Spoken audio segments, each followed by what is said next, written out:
Malang pusong gisaulog ang sinulog sa Pasil ni adtong Sabado. Ani ang report.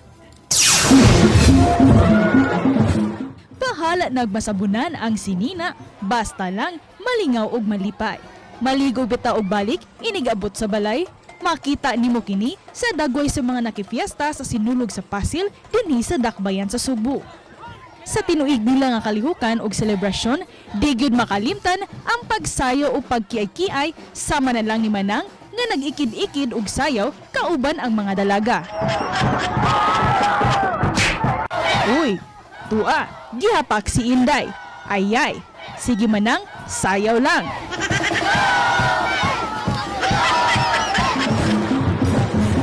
Pipila ka nato, nagdamgo nga mag-uwan og snow sa Pilipinas. Apan dili di ay snow ang nigawas kung di naguwan og sabon sa tinuig nga kalihukan. Wala usab mapawahi ang mga tingsi sa mga nakifiesta sa Barangay Pasil. Bahalag nagsikit ang mga tao, basta lang malingaw. Mao kini ang mga unforgettable moments sa mga tao. Unsa pud kaha ang sunod nga kalingawan nga mahitabo sa sinulog sa Pasil sunod tuig. Sayran nato next year. Ako si Orchid Sila Pingkaw, Balitang Bisdak.